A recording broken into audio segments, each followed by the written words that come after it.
ये कहानी है उस इंसान की जिसे मरा हुआ समझ लिया गया था, जब तक कि वो खुद जिंदा वापस अपने कैंप में नहीं लौट आया। बेक वेदर्स एक माउंटेनियर है जो माउंट एवरेस्ट पर चढ़ाई करना चाहते थे, पर 1996 में आए एवलांच यानी पहाड़ से गिरते हुए बर्फ के बड़े बड़े ढेर ने उनकी कोशिशों पर पानी फेर दिया था। उनके साथ जो बाकी क्लाइंबर्स थे वो उन्हें मरने के लिए अकेला छोड़ गए थे, लेकिन ये किसी चमत्कार से कम नहीं था कि वो जिंदा लौट आए। उनकी वाइफ पीच ने उनके लौटने की उम्मीद ही छोड़ दी थी और अपने बच्चों से कह दिया था कि अब तुम्हारे डैड कभी लौटकर नहीं आएंगे। लेकिन कहानी में अचानक एक मोड़ आता है। इस परिवार को एक कॉल आता है और सब कुछ बदल जाता है। क्या आप जानना चाहते हैं कैसे? तो चलिए जानते हैं बेक वेदर्स की दिलचस्प और रोंगटे खड़े कर देने वाली सच्ची कहानी, जो उनके उस हैरत अंगेज एक्सपीरियंस के बारे में है जो उन्हें दुनिया की सबसे ऊंची और जानलेवा चोटी माउंट एवरेस्ट की चढ़ाई के दौरान हुआ था। डेथ जोन को बिल्कुल सही नाम दिया गया है। ये बेहद ऊंचाई वाली जगह पर एक ऐसा पॉइंट है जहां इंसानी जिंदगी के लिहाज से ऑक्सीजन का प्रेशर बेहद कम हो जाता है। इसी डेथ जोन के अंदर मैं और मेरे जैसे बहुत से क्लाइंबर्स दुनिया की सबसे ऊंची चोटी माउंट एवरेस्ट पर फंस चुके हैं। ऊपर से इतने जोरों का तूफान आया था कि आपके बगल में खड़ा इंसान उड़कर गायब हो जाए और आपको पता भी न चले। सिर्फ 18 घंटे पहले की तो बात है। हम सब कितने जोश से भरे हुए थे। माउंट एवरेस्ट पर चढ़ाई करने के लिए हम पूरी तरह से तैयार थे और ये सोचकर खुश थे कि इतिहास में हमारा नाम हमेशा हमेशा के लिए दर्ज हो जाएगा। लेकिन सच तो ये है कि हम 11 लोगों में से 5 कभी भी टॉप तक नहीं पहुंच पाए और बाकी जो 6 बचे थे उनमें से सिर्फ 2 जिंदा वापस लौट पाए थे। इन पहाड़ों पर मरने वालों में से रॉब हॉल भी एक था, हमारे एक्सपीडिशन का लीडर। मरने से चंद मिनट पहले उसने एक रेडियो रिसीवर की मदद से अपनी प्रेग्नेंट वाइफ से बात की और उसके बाद ठंड से उसकी सांसें जम गई। एक और इंसान जिसकी मौत हुई थी वो थी यासुको नाम्बा, जो एक रात पहले ही मेरे साथ मौजूद थी। इस ग्रुप में वही सबसे सीनियर थी। ये 10 मई 1996 की बात है। माउंट एवरेस्ट के 74 सालों के इतिहास में पहली बार जब से जॉर्ज मैलरी ने दुनिया की सबसे ऊंची चोटी पर चढ़ने की कोशिश की थी, पर चढ़ नहीं पाए थे। मुझे मालूम था कि कम से कम 150 लोग अब तक इस चोटी पर चढ़ने की कोशिश में अपनी जान गंवा बैठे हैं, जिनमें से सर जॉर्ज मैलरी भी एक थे। हर 4 में एक आदमी जो एवरेस्ट पर जाता है जिंदा वापस नहीं लौटता। लेकिन मैं फिर भी रह नहीं पाया। मुझे पहाड़ों से प्यार है। क्लाइंबिंग मेरा पैशन है। मुझे लगता है जैसे ये पहाड़ मुझे आवाज़ देकर बुलाते हैं। सच कहूँ तो इन पहाड़ों ने ही मुझे जीना सिखाया है। ये मेरे अंदर का खालीपन दूर करते हैं। मेरी वाइफ पीच मुझे चेतावनी दे चुकी है कि क्लाइंबिंग का मेरा शौक मेरी फैमिली लाइफ के आड़े आ रहा है। लेकिन मैं क्या करूं? मैं खुद में इतना डूबा हुआ था कि सब सुनकर भी मैंने उसकी बात अनसुनी कर दी। फाइनली आज मैं यहाँ इन पहाड़ों पर लेटा हुआ ऑलमोस्ट कोमा की स्टेट में हूँ। मुझे मेरे ही साथी मरने के लिए अकेला छोड़कर आगे चले गए हैं। पीच को सुबह 7:30 बजे ही खबर मिल गई थी। उसने हमारे बच्चों से कह दिया था कि अब उनके डैड यानी मैं कभी लौटकर नहीं आऊँगा। लेकिन फिर 26,000 फीट की ऊंचाइयों पर एक चमत्कार हुआ। मैंने धीरे से अपनी आंखें खोली और किसी तरह अपने कैंप तक वापस पहुंच गया। ये बिल्कुल ऐसा ही था जैसे कोई मुर्दा अचानक उठकर चलने लगे। अब मैं आपको बता दूं कि मैं इस हालात में कैसे पहुंचा। शुरुआत करते हैं माउंट एवरेस्ट एक्सपीडिशन से, जो मार्च में शुरू हुई थी। 29 मार्च के दिन मैं नेपाल के कैपिटल काठमांडू पहुंचा। इसके 2 दिन बाद हम अपने एक्सपीडिशन लीडर रॉब हॉल के साथ लूकला गांव, जहां से इस सफ़र की शुरुआत होती है, वहां से हेलीकॉप्टर में बैठे। ट्रिक की शुरुआत करते ही हमें एक बुरी खबर मिली। हमारा एक शेरपा लोकल माउंटेनियरिंग गाइड होता है, ऊपर पहाड़ों में किसी गहरी दरार में, जिसे क्रेविस कहते हैं, उसमें गिर गया था। क्रेविस ग्लेशियर पर बनी गहरी दरारें होती हैं जो इतनी गहरी हो सकती हैं कि अगर कोई इंसान उसमें गिर जाए तो सीधा मौत के मुंह में चला जाता है। हमें एक और दिन इंतजार करने को कहा गया, लेकिन रॉब और उसके गाइड उस शेरपा की मदद के लिए चले गए। सारे क्लाइंबर्स को एक टेंट दिया गया। हमारे पास एक सोलर पावर वाला सैटेलाइट फ़ोन और फैक्स भी था। जैसे जैसे हम चढ़ाई करते जा रहे थे, कैंप में खाने की कमी होती जा रही थी। नीचे बेस कैंप में हमें रोज़ अंडे खाने को मिलते थे, जबकि यहाँ ऊपर सिर्फ कार्बोहाइड्रेट्स या कभी कभार कुकीज़। मैं आपको बेस कैंप की एक और ज़रूरी बात बताता हूँ। ये खुम्बू आइसफॉल है। ये ग्लेशियर अपना रूट चेंज करता है और इसे पार करना मतलब मौत से खेलने के बराबर है। कारण ये है कि यहाँ जगह जगह पर क्रेविस हैं जिनमें गिरकर लोगों का मरना आम बात है। न जाने कितने लोग अब तक अपनी जान गंवा चुके हैं। ऊपर से डेड बॉडी को बाहर निकालना अपने आप में नामुमकिन काम है। तो आप ये सोच सकते हैं कि मरने वालों की लाश हमेशा के लिए यहाँ पड़ी रहती है और इन पहाड़ों का हिस्सा बन जाती है। कई क्लाइंबर्स मानते हैं कि इन डेड बॉडीज़ को यहीं पड़े रहने दिया जाए तो बेहतर है, बजाय इसके कि उन्हें निकालने में बाकी लोगों की जान पर बनाए। इसके अलावा वो लोग जो पहाड़ों से प्यार करते हैं, अपने जीते जी और मरने के बाद भी पहाड़ों का हिस्सा बना रहना चाहते हैं। खुम्बू आइसफॉल के बारे में एक और टेंशन वाली बात यह है कि आपको ऊपर माउंटेन पर चढ़ने के लिए ग्लेशियर को कम से कम 5 बार पार करना पड़ता है। वो इसलिए क्योंकि क्लाइंबर्स को ऊपर चढ़ाई में हवा के कम दबाव में रहने की आदत डालनी पड़ती है, जहां ऑक्सीजन का लेवल बेहद कम हो जाता है। एक बार में टॉप पर पहुंचना लोगों के लिए मुश्किल है, इसलिए उन्हें कई बार ऊपर चढ़ना और नीचे उतरना पड़ता है ताकि उनकी बॉडी हवा का दबाव झेल सके। मान लो अगर कोई जादू से माउंट एवरेस्ट पर चढ़ भी गया तो क्या होगा ये कि कुछ मिनटों के अंदर ही वो बेहोश हो जाएगा और उसके अगले कुछ मिनटों में मर जाएगा। हमारी बॉडी ऐसी जगहों में अचानक से सर्वाइव नहीं कर सकती जहां ऑक्सीजन का लेवल बेहद कम हो, इसलिए तो क्लाइंबर्स को बार बार चढ़ना उतरना पड़ता है। लेकिन अगर आप जल्दी चढ़ते हो तो आपको HAPE यानी हाई ऑल्टीट्यूड पल्मोनरी ओडिमा का खतरा है, जिसमें ब्रेन सेल्स में सूजन आ जाती है और अगर इंसान को तुरंत वहां से हटाया ना जाए तो वो कोमा में जा सकता है। माउंटेन पर एक और कॉमन मेडिकल प्रॉब्लम जो अक्सर लोग फेस करते हैं वो है हाइपॉक्सिया, जिसमें ब्रेन में ऑक्सीजन सप्लाई कम हो जाती है। हाइपॉक्सिया इसलिए ज़्यादा खतरनाक है क्योंकि इसमें लोगों का जजमेंट और कॉमन सेंस काम नहीं करता। लोग अजीब तरह से बर्ताव करने लगते हैं। -20 डिग्री से भी नीचे के टेम्परेचर में भी उन्हें गर्मी का एहसास होता है, यहाँ तक कि लोग अपने कपड़े तक फाड़ डालते हैं। इसके अलावा 25,000 फीट के ऊपर खाने का ख्याल भी लोगों को बीमार कर देता है, इस बात के बावजूद कि उनकी बॉडी रोज़ाना 12,000 कैलोरीज बर्न कर रही होती है। तो कैलोरी कंज्यूम करने की खातिर बॉडी अपने ही टिश्यू खाने लगती है। जब इस पहाड़ पर इंसान का सर्वाइव करना इतना मुश्किल है, तो फिर क्यों इस पहाड़ पर हमेशा क्लाइंबर्स की भीड़ रहती है? क्लाइंबर्स की तादाद लगातार बढ़ती जा रही है जो इस पहाड़ की चोटी पर जाना चाहते हैं। भीड़ कम करने के लिए नेपाल के गवर्नमेंट ने माउंट एवरेस्ट समिट की परमिट फीस भी बढ़ा दी है, पर इससे कुछ खास फर्क पड़ा नहीं।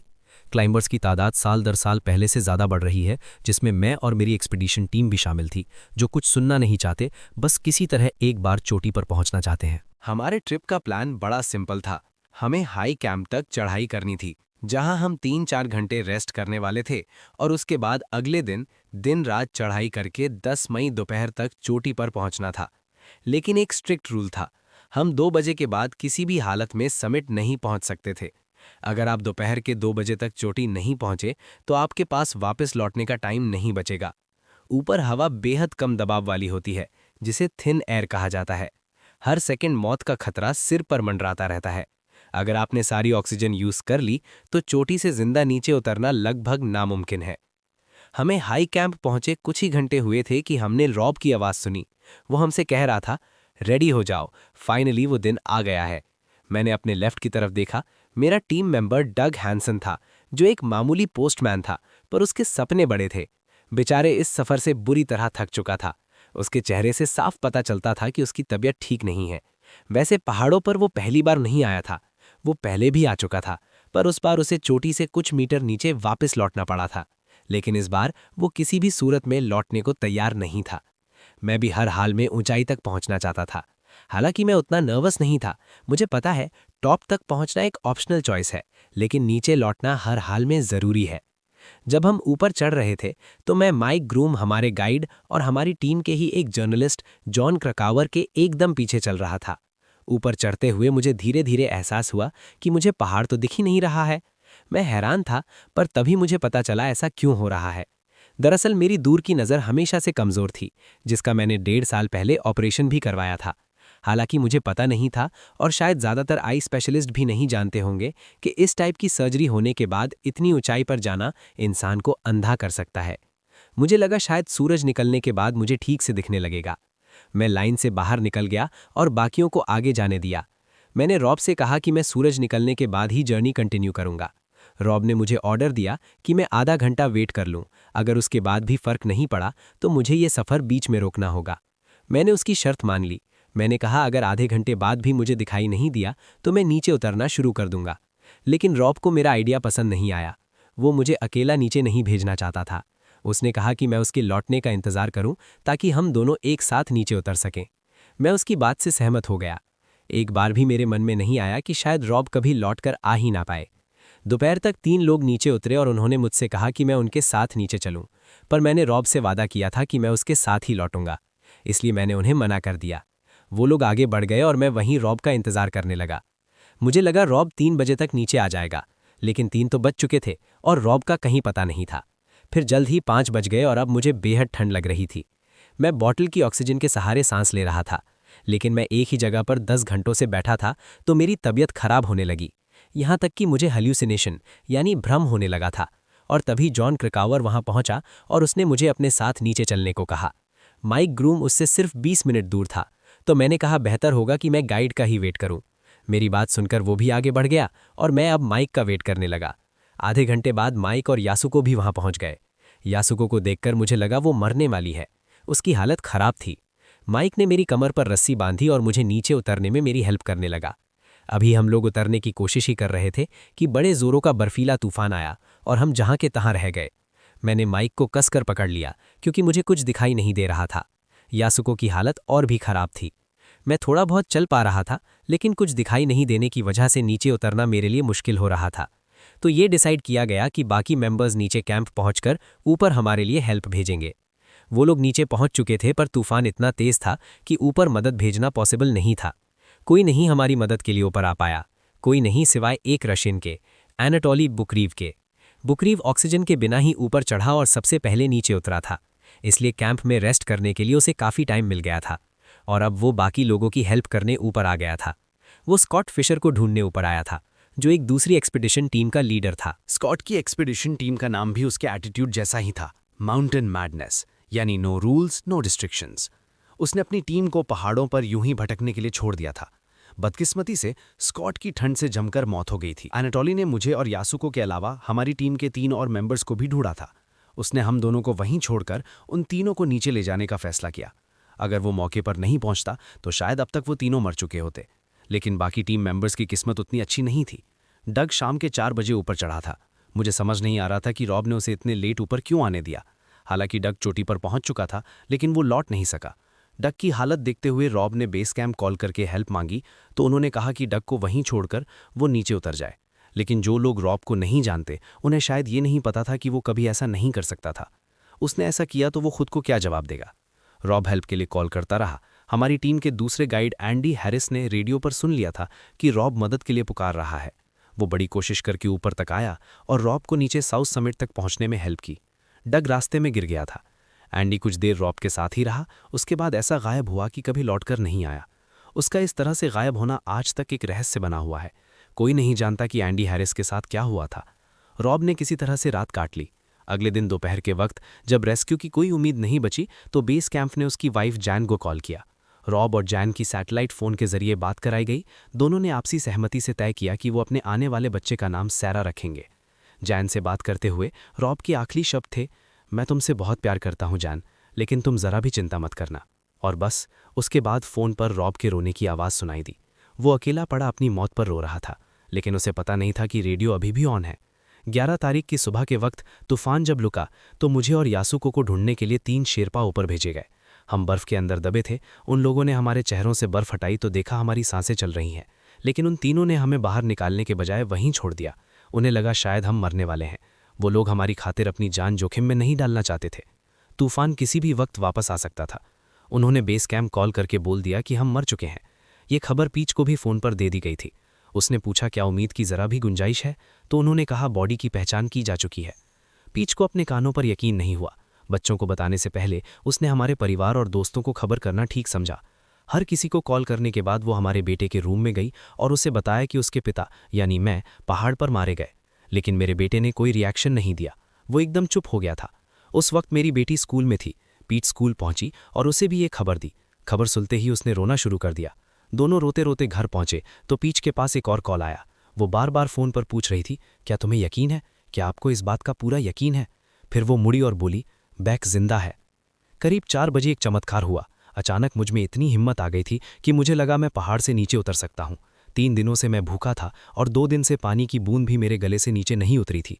मेरे सामने बस मेरे परिवार का चेहरा घूम रहा था और मुझे पता था कि मुझे हर हाल में नीचे जाना है। मुझे कुछ नहीं पता था कि कौन सा रास्ता है, किधर से जाना है। मैं बस हवा के साथ साथ चल रहा था।